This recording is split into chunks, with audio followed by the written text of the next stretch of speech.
Hey, you're wide receiver Khalil Shakir, right? I sure am, kid. Here, go long. Whoa! You're pretty good at football, man. And you guys are pretty good at pizza. Oh, sick. Dude.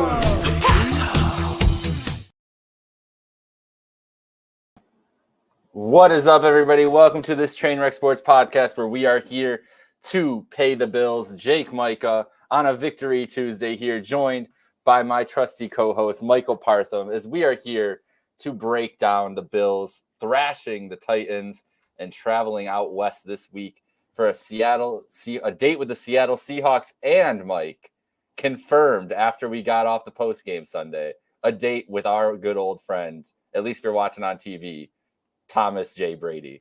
Are you?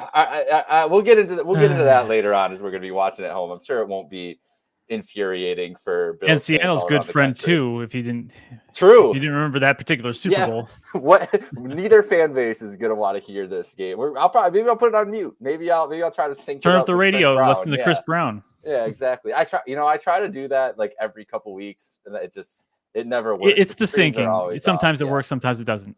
Yeah, it's always a little bit of an issue. It's honestly with the apps you can use for the radio, it's easy if you're ahead on the radio, but if you're ahead on TV, good luck. Like it's gonna be a day. Yeah, not to get off top, not to go into a tangent here, but when are they going to invent like a radio feed TV stream? You know, where you get the home radio feed with a live stream of the game. That's like the Peyton cast. Yeah, that's a genius idea. Why do we not? It should be a part. If you're paying $800 for a Sunday ticket, you should be able to get a radio stream, right? What are we doing here? You can get the live radio stream if you're at the stadium. Like I think they used to have a separate FM or an AM stream from WGR, or now there's an app you can actually get that from to your own phone, but you have to physically be at the stadium for it to sync up because it's a live feed. It's not delayed. Okay. I like that. I haven't seen that as much at football games. I still see that at baseball games from time to time, though. You see somebody with the headphones on, probably listening to the radio broadcast, probably something similar too. When I went to Bills games for about 4 or 5 years, I had season tickets. That's what I did. I always had the little mini radio with me and a little headset on. So it was synced up perfectly in the stadium? Yeah, there was like no delay. You could literally hear the referee, through your headset and live in the stadium at nearly the exact same time. It was like maybe a split-second delay. Yeah, especially if I ever went to a game like solo for some reason too. Like I'd be so down to experience it like that, to hear the crowd while you're in the crowd. It's got to be a pretty fun environment. You know what? I haven't listened much to Tom Brady commentated games, but they say he's getting a little bit better despite his now restrictions that are in place because he's part owner of the Raiders. He can't sit in on production meetings. He can't criticize the officials, et cetera, et cetera. It was like, for just a little context to it, I remember listening to him. It was the week before. It was the day before week 1. It was Texas, Michigan. It was a big game, the big game on Fox, and they brought him in for like a halftime hit.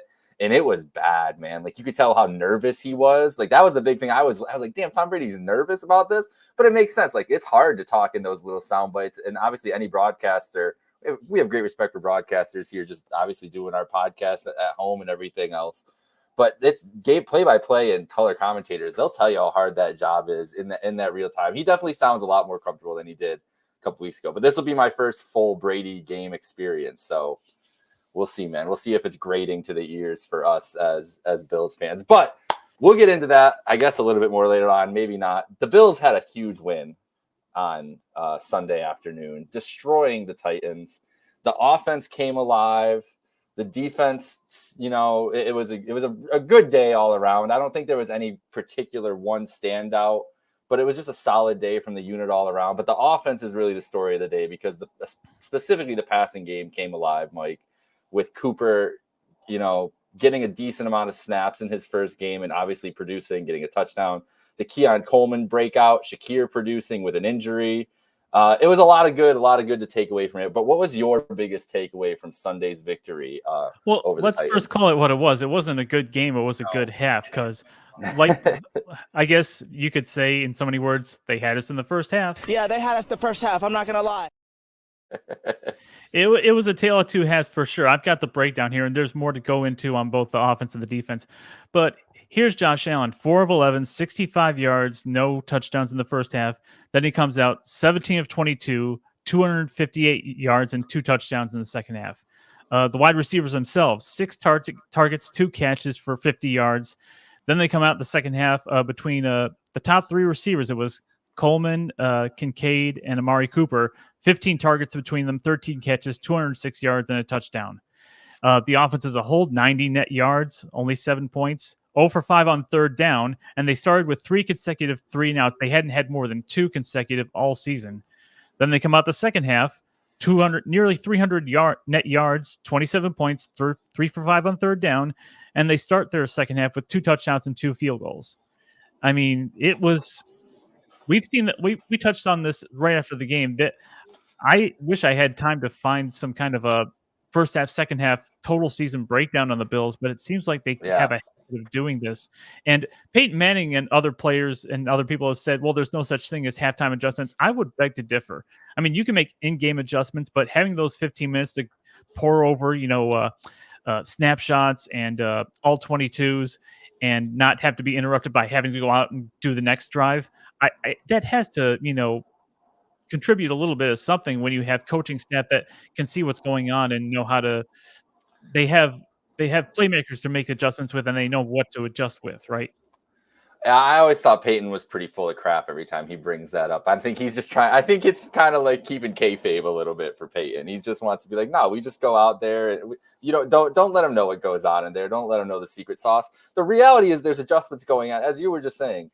There's adjustments going on all game. There's adjustments going on after the first drive, second drive, third drive. So of course they're talking about it and making some sort of adjustments at halftime. And it seems like the Bills coaching staff really, it feels like a strategy to me at this point, doesn't it? At least from McDermott, like maybe it's a McDermott thing where he's like, we're not going to give our full offensive and defensive game plan in the first half. Let's see how they're going to attack. And then we'll like deploy our winning, strategies and really try to change it up. We wanted to look at some stats. We don't have them this week. If it was first half, second half, there's a huge difference this year or over the 10-year. But it just seemed like now it's to the point where it's happened so often that I wonder if it's like a strategic thing where they're keeping it vanilla, knowing they can stay in games and having the confidence that they can make those changes. And that not that they can even just make the changes, because part of it is the players understanding the in-game adjustment and being able to, have it happen on the field, especially on the defensive back end, is probably a lot easier, in the last couple of years with guys who have been there a long time. But it doesn't seem like it's affected them a lot this year either. Defensively, the games that they've had been rough defensively. It's been rough, the rough games they've had. It's been rough pretty much the whole game. I mean, the week 1, obviously the Cardinals racked up a lot of yards and points in that first half, but it ended up being adjustments made. The Ravens just ran them over, but hey, the Ravens are kind of just doing that to everybody now. Like the Ravens might have figured out their offensive formula too. So I don't know. Like, I don't know if it's a strategic thing for McDermott or not. It's scary for fans, but it seemed to have worked out almost perfectly during this season. Yeah. Well, regardless of, what adjustments are being made or what their strategy is for, letting a team show them their first 15 scripted plays and then locking down on defense. The Titans came in, they were 1 for 4. They had a great pass defense, but as many people were pointing out, they were playing mid to lower tier quarterbacks. Mm-hmm. So in essence, they came up against a real quarterback, and we exposed them for who they were. They are who we thought they were. They are who we thought they were. I love my guy Dennis.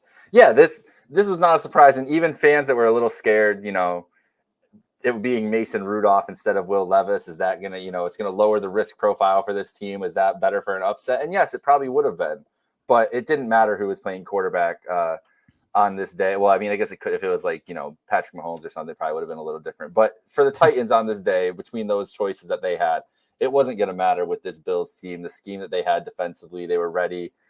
Tennessee just can't get the receivers open. As we talked about on Sunday, DeAndre Hopkins was like off to the sideline, away from the team.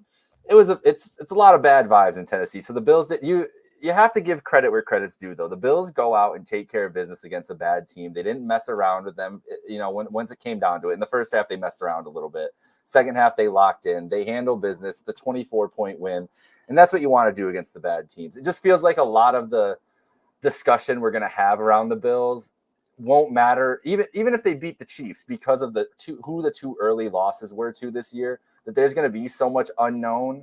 And so that people aren't taking enough time to enjoy this victory, but man, I'll take as much time to enjoy a beatdown of a bad team because not every team in the league can do it. And the Bills seem to do it pretty consistently. They're not losing to, they're playing with their food a little bit, but they usually handle these games and don't get caught up. So I'm happy with it, especially at this point in the season and the way the offense got rolling. Like we gotta touch on Amari Cooper. Now I don't want to jump ahead and I'm going to listen to the podcast that I do every week to the Bruce exclusive and Bruce Nolan, but he said his title was Ronald Reagan this week. And I have a feeling I know where he's going with that. That's how it felt like with this wide receiver room, right? Like the addition of Cooper just opened up so much for this where Coleman can't have a day like he did if Amari Cooper isn't on this team. I think that's just a fact. Nothing with his skill level or anything else. But the amount of space that the passing attack had, and I haven't gone back and watched my film videos or gone and see the work from other people that do on YouTube that do the great job of breaking this down, because I'm sure it's going to be a lot of stuff on how defense is kind of keyed on Cooper. But it just tells in the stats and how free flowing this offense looked. Look at the top 4 guys who you expect to produce now with Cooper there in the passing game. They all produced. They all made big plays. All had over 50 yards receiving. That's Kincaid, Shakir, Coleman, and Cooper. So this is exactly what we've been waiting for. This is the passing attack we knew the Bills could have. We knew that they needed another receiver in this room. And obviously the Bills knew that coming along. They went as long as they could. Got probably a better record than this podcast thought. Before you joined, Mike, we guessed them 3-3 in the offseason for the first 3 games. They were 4-2. They were better than we even thought. And now it just feels like this is a whole new lease on life for this team this season, just from the one game with Cooper. And we were even talking about that before the game, but now seeing it in action just feels like the ceiling has been raised exponentially for this Bills unit. Oh, yeah. On plays where Amari Cooper was on the field and the Bills dropped back to pass, they averaged 10.4 yards per play. That's not too bad. On the Keon Coleman front, remember when we had that little trade in the middle of the draft, late first round, early second round? I mean, I get the idea that you don't want to assist the Chiefs in any way, but Keon Coleman on this day had 125 yards. You know how many Xavier Worthy has had on the entire season? 179. Ooh. Keon Coleman got 3. I don't even know the percentage. I can't do that math in my head that quick. But Keon Coleman's doing pretty good this year.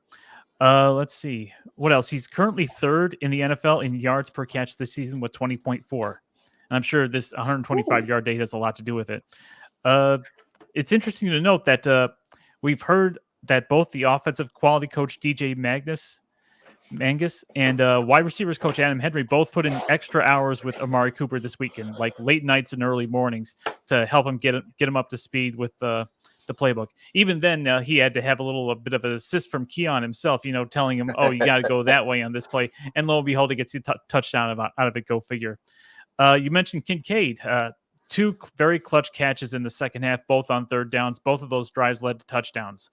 So this game could have been looking a little bit different if Kincaid doesn't make those clutch catches. Interesting to note, his snap count has gone up from 61% over the first 5 games to 79 and 75% over the last 2. So they're getting him a lot more involved. And I especially would think that attention being given to Amari is going to free him up as well as Keon.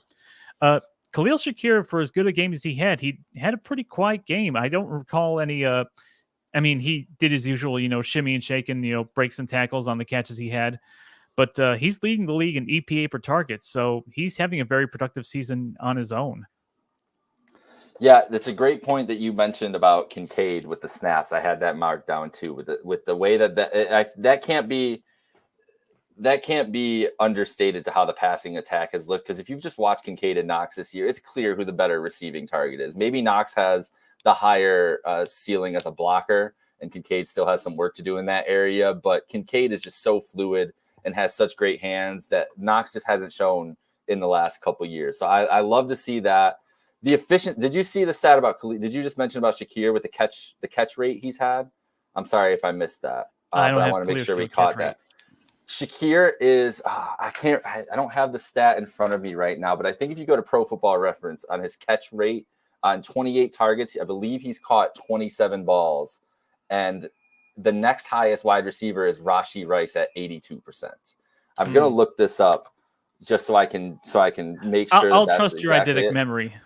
It's It's crazy. Like when we're talking about last year and guys who, there were so many stats of Gabe Davis and his drop issues, and even Diggs having issues dropping the ball.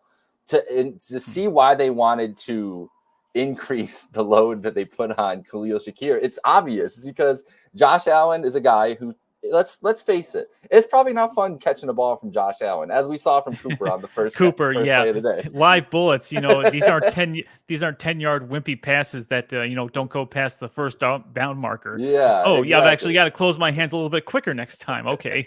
You could tell it was just too he was there, he was on it. It was just a little slow. So it's a little different with Josh Allen. Some guys are made for it, some guys aren't. I think that going out and getting guys like Kincaid and Shakir the last couple of years was just that. Like, we just need guys that can catch the ball and get open.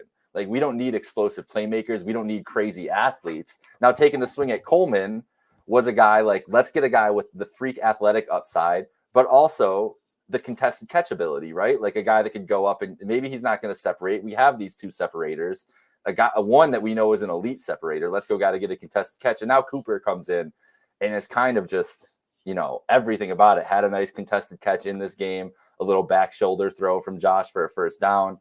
Obviously, the play that you mentioned earlier where Coleman basically tells him what route to run, if that was even what route he was supposed to run, or Coop was just like, I'm just going to try to get open and hopefully he sees me. Whatever it was, it worked out. But he had the shake to get that open.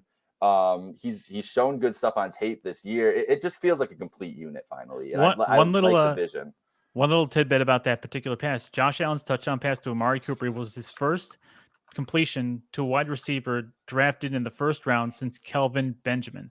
Not his first touchdown, his first completion to a first round wide receiver. Wait. Now that can't be right. What round was Diggs drafted in? We traded a first round pick for him, right? Yeah. But he was a 5th round pick. Oh, okay, yeah. Yep. Okay, so that blows my mind. It's absurd. So I found the stat here. Shakir right now, 96.4 catch percentage, number 1 in the league. It's all running backs and tight ends until you get down to number 27, Rashee Rice, who is 82.8. And then I'm even going to try to find the next receiver. Jamar Chase, 81.3 at 35. But that's absurd for a guy like in the receiver ranks. Everybody else, like it's Austin Eckler, J.K. Dobbins, like guys like this who are catching, little swings, little screen passes out of the backfield up and they're not even as high as Shakir. So it just shows how much versatility they have across the board now too. Would you like a couple of Josh Allen, stats of the week? As far as no one's ever done this before. Josh Allen is now the 3rd quarterback in NFL history to have at least 10 touchdowns and 0 interceptions through 7 games. Since 1970, there have only been 2 quarterbacks to have at least 12 passing touchdowns and 0 interceptions in their first 7 games of a season. Alex Smith did it in 2017, and Josh Allen does it this season. So it's like every week it's another.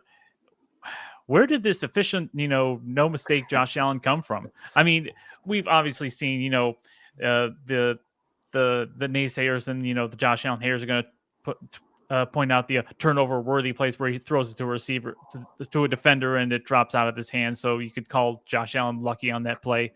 But 0 interceptions through 7 games is not only so unlike Josh Allen, but it's becoming historic with every given week.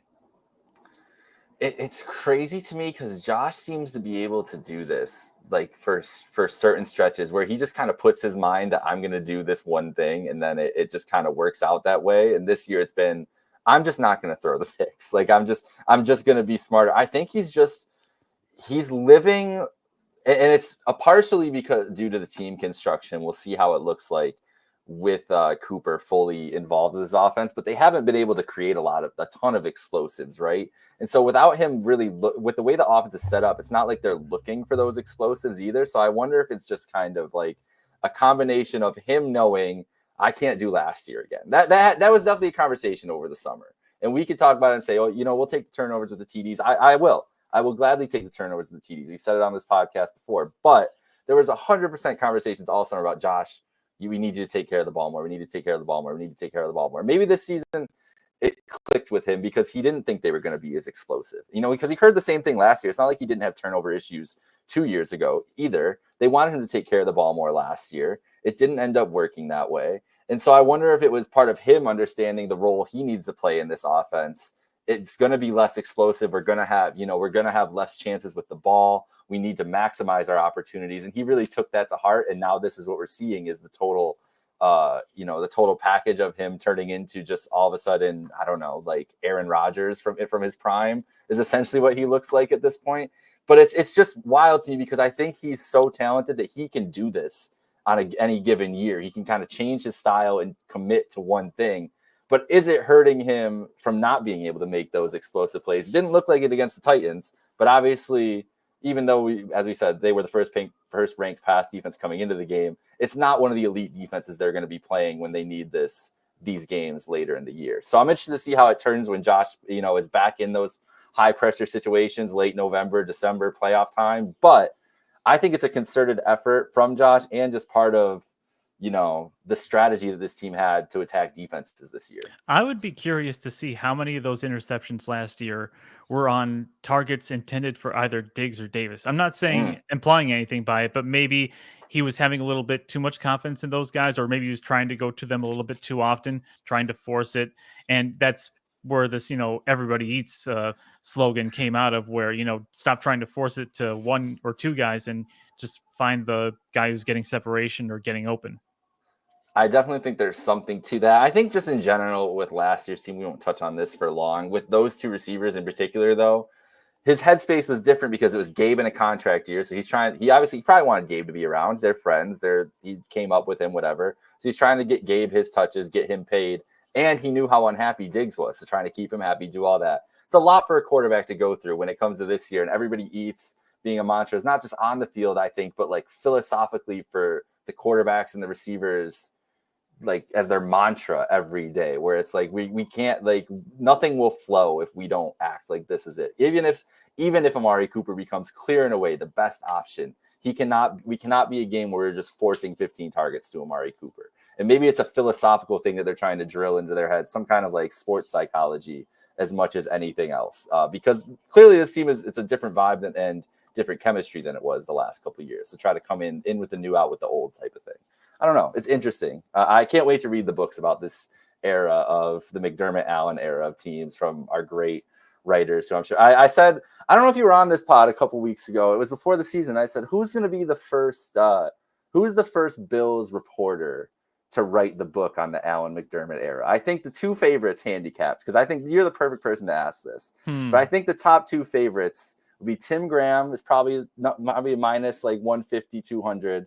Sal's probably got a draft started already, but I think he's like a plus 110. I feel like Tim Graham's up there, and then it kind of drops from there. What was your handicap? You gotta put Ty Dunn up there. You got to. You're right. He's in the negative range. He's already wrote half the book as it is. You're right. With all the stories he's gotten. In there. Ty's got to be there. But see, I wasn't thinking. I was thinking just specifically Bills, but Ty. If we're just talking about McDermott era, yeah. McDermott era, Ty's already got it done. He's already, it's probably in the hopper, and he's just adding chapters, He's already written a tight end book. He's got to be the next one to write a Bills book. You're right. I think Ty Dunn's the favorite. I'm going Tim Graham, then Sal. That would be my odds. And I'll read all of it. I can't wait because there's going to be so many conversations that people have once they're out of this building, and I'm just interested to hear what the dynamics were between quarterback, coach, and team is more what I care about than quarterback and wide receiver. Like, how much push and pull has there been between those two this whole time? It's interesting. Well, on that note, as far as team, it was a team effort. So let's touch on the Bills defense, albeit briefly. Yes. The Bills defense has allowed 33 points in 7 second halves this season, and that sort of emphasizes just how much better they've been in second halves as a team overall. They've only allowed 9 total points in the last 3 second halves.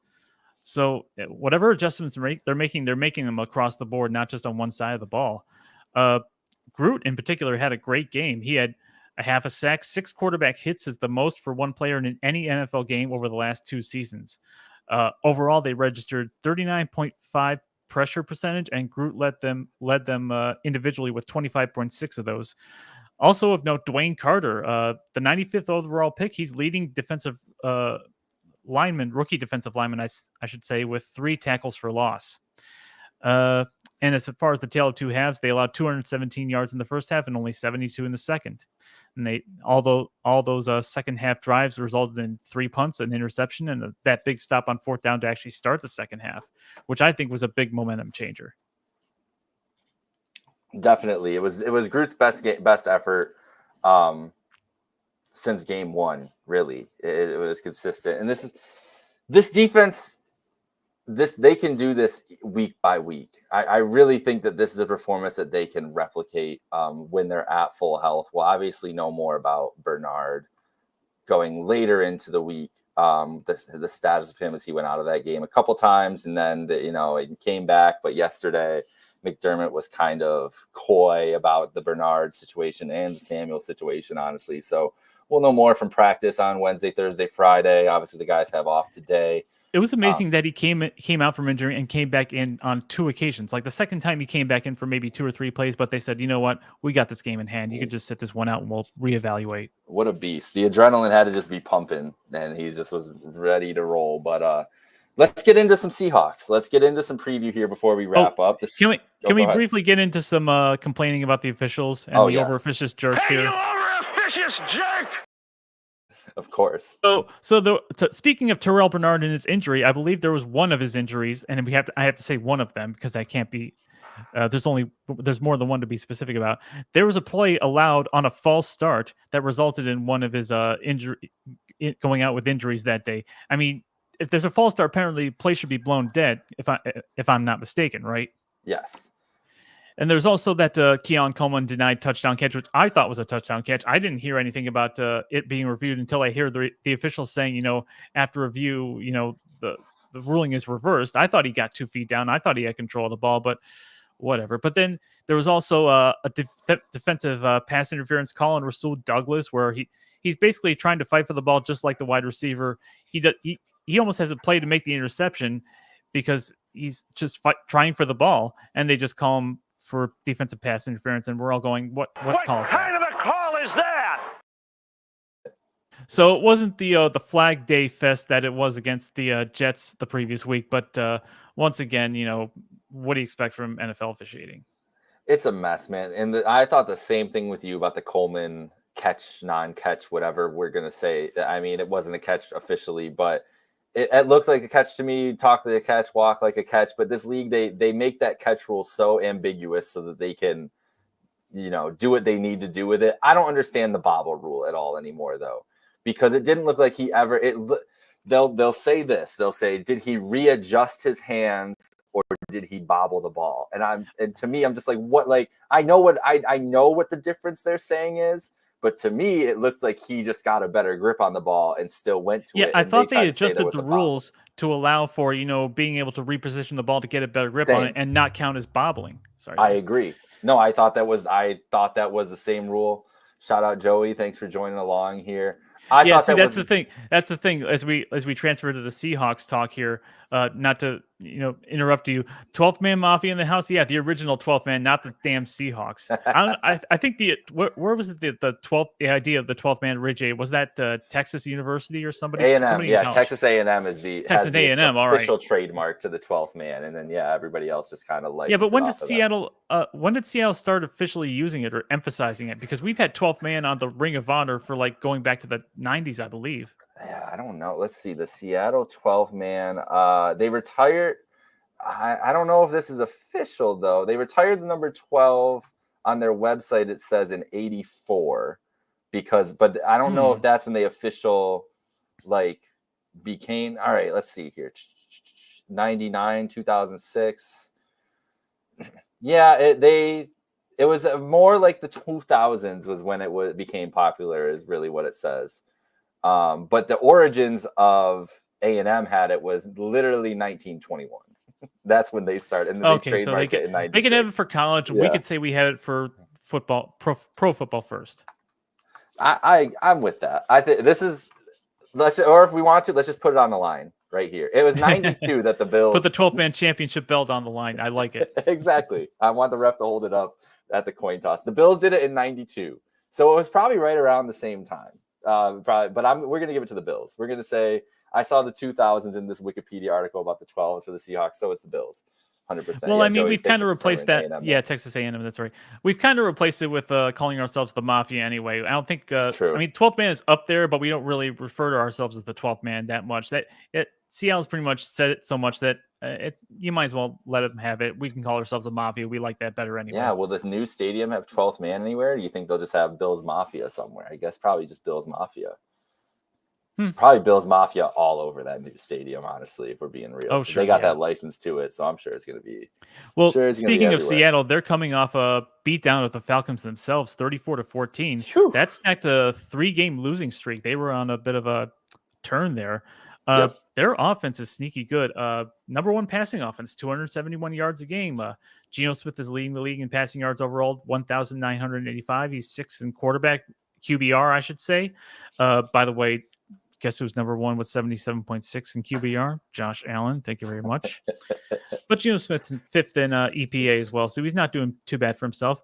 One thing of note, I should say that on one hand, they have the best passing offense. On the other hand, they have the 27th rushing offense, only 97.4 yards a game. So it's basically one-sided, a one-dimensional offense. But that dimension might be losing one of its wheels because they lost DK Metcalf to an MCL injury. He is now week to week, which definitely means he's not going to be playing this particular week. If he was day to day, it would be up in the air. Them saying week to week, you can pretty much guarantee him he's going to be left out of this particular game. Especially after you watch last night and see Mike Evans play with a hamstring injury, and now he's out for at least the next 3 weeks. You'd think that they'd want to be careful with DK, you know? Yeah, he was the leading receiver with 568 yards. The next best guys are Tyler Lockett with 384 and Jackson Smith and Jigba with 319. So that's half the receiving offense right there, gone for the Seahawks. On the other hand, they've got they had to hold out two of their top three quarterbacks this previous game versus the Falcons. Pro Bowler Rick Woolen and Trey Brown were both ruled out with ankles. Who knows what their status will be for this game? But their 21st total defense and 14th in passing defense, 28th in rushing defense. So a more mid passing defense and a vulnerable rushing defense. It'll be interesting to see, despite Amari Cooper's addition, if Sean McDermott and Joe Brady are going to want to, play out their fantasy of, run all the time. Assuming that's what it is. Well, we know it's Sean's. Let's be real. We know Sean McDermott longs for the days of like 1975 football. He'd have Josh in the wishbone running. I'll bet he keeps pictures of that game versus the Cowboys in like framed on his wall somewhere. 100%. Frame some of those all 22s. Like, look at that beautiful hole. That's right behind his head next press conference. That's what we're getting there. It does feel like, as you said, 28th ranked rushing defense for the Seahawks. The Bills should attack this team on the ground first and foremost. Really, if you look at this unit, and if Woolen is out, Weatherspoon on the other side is an incredible cornerback. Woolen also is an incredible, potentially all-pro level quarterback.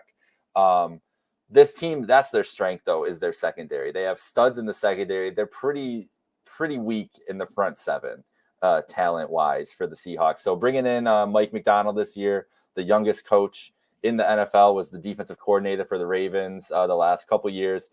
He's having some trouble this year with this unit, and I don't think it's because he's, not some wonderkind coach. I think he still is a genius, but I think it's just the talent level on this Seahawks unit, which is why they've been, you said, as you mentioned, Geno chucking the ball all over the place, almost 2,000 yards already in 7 games, but they kind of had to because they've just been in these types of games where they can't really afford to be in a defensive grinded out game. And that's not what you usually think of when you think of the Seattle Seahawks, but that's how this team has been. Their identity is kind of shifting in the moment with a new head coach and some, still old regime, and Geno kind of just Geno wants it to be the Geno show. That's for sure.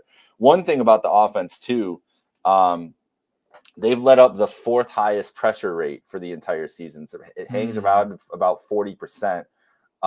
Geno last week, I think it was 42% against the Falcons. He was only sacked once. So he's doing a good job of escaping the pocket or, getting the ball away when he's pressured and everything else. But as we were talking about earlier with Rousseau, looking back on form like he was last week, and as he was earlier in the season, if this defensive line, as I've said all year, if they can play like up to their standards, they're one of the best units in the league. They should be able to win this game themselves if they can get pressure and get to Geno Smith, because that rushing offense isn't going to threaten them. And if Geno's under fire all day and they have a good secondary behind them, should be an easier day. I think the Bills defense is set up well for a team that can pass well but can't run. As we've seen teams obviously rush them on the ground or gash them on the ground this year.